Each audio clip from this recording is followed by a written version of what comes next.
गत 2 दिन है मु तुमको आधार गुणन 10 आधार कम 10 आधार अधिक 100 आधार कम 100 आधार अधिक 1000 आधार कम 1000 आधार अधिक संख्यार गुणन शिखई आज आम पढ़ा गोटे नूतन पाठ बही अच्छी किंतु बुझीपार नथिबो तमे आज आम पढ़ा आधार ठारू अधिक और कम संख्यार गुणन जेपरिक गोटे लिखिली पिले देख 11 गुणन 8 10 आधार अधिक और 10 आधार कम केमी है 11टा 10 ठारू 1 अधिक युक्त 1 देले एवं 8टा आधार ठारू 2 कम फेड़ाण 2 देले ये गोटे जिनस पिला जाना सूत्र गोटे जाना गोटे युक्त और गोटे विजुक्त संख्यार गुणफल गोटे ऋणांक संख्या यहाँ भल से मन रख ऋणांक संख्या गोटे युक्त और गोटे विजुक्त संख्यार गुणफल गोटे ऋणांक संख्या ये गोटे युक्त ये गोटे विजुक्त जो दुईटा गुणफल हो ये गोटे ऋणांक संख्या जेपरिक 2 के 2 ऋणांक 2 ऋणांक वर्तमान मु कौन करी 11 रू 2 फेड़ी कि 8 रे 1 मिसेबी 11 2 गले 9 8 रू 1 मिसिले 9 एठी लिखिदेली 9 वर्तमान जहाँ ऋणांक अच्छी तार आम परमित्र नवा 2 रो परमित्र केते पिले 8 ये गोटे सूत्र प्रयोग करा एक न्यूनेन पूर्वेण जार ऋणांक बाहर बाम पटू 1 न्यून हम 1 कमिब ता अर्थ 9 रू 1 कमिगला 8 पिला 11 88 नुह कि भल से देखिले जापर तापर देख पिले 12 गुणन 7 12टा 10 ठारू 2 अधिक एवं 7टा 10 ठारू 3 कम गोटे विजुक्त और गोटे युक्त संख्यार गुणफल है गोटे ऋणांक संख्या गोटे विजुक्त और गोटे युक्त संख्यार गुणफल है गोटे ऋणांक संख्या 3 गुणे 6 ऋणांक 12 रे 3 फेड़ाई हम कि 7 रे 2 मिसेबा 12 3 गले 9 7 रे 2 गले युक्त कले से 9 12 फेड़ाण 3 समान केते 9 वर्तमान यार ऋणांक चिन्ह अच्छी तार कौन बाहर करवा तार परमित्र बाहर करवा 4 रो परमित्र केते 4 रो परमित्र है 4 एटा 6 ऋणांक अच्छी 6 पर ऋणांक चिन्ह अच्छी 6 रो परमित्र केते 4 जहाँ ऋणांक चिन्ह अच्छी ता बाम पटू 1 वियोग हम माने 1 न्यूनेन पूर्वेण 9 रू 1 वियोग हो गले 8 ये आधार ठारू अधिक एवं कम संख्यार गुणन मु आ गोटे पिला देखी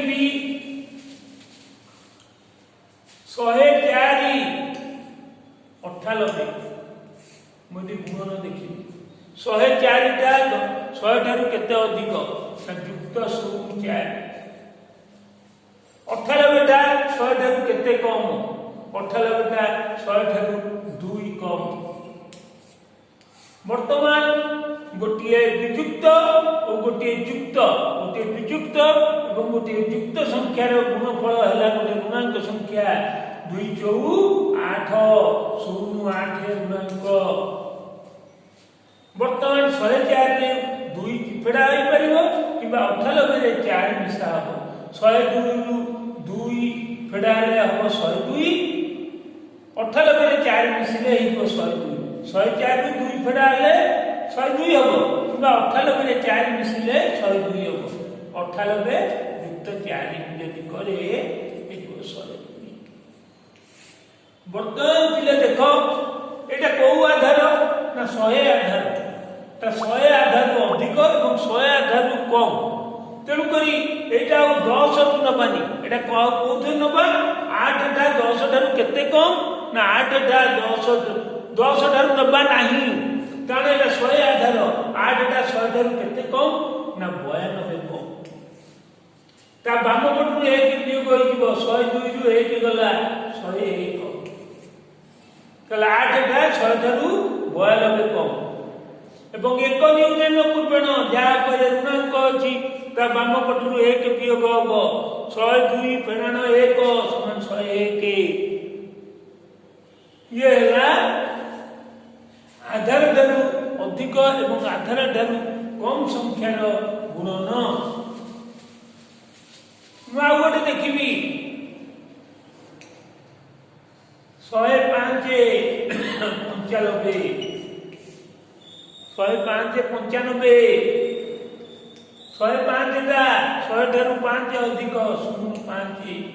95 ଟା 100 ଠାରୁ 5 କମ 0.5। प्रथम स्टेप है 5 5 25, 25 ऋणांक। कहीं ऋणांक दिगला गोटे विजुक्त और गोटे युक्त संख्यार गुणफल है गोटे ऋणांक संख्या। तापर है 105 रु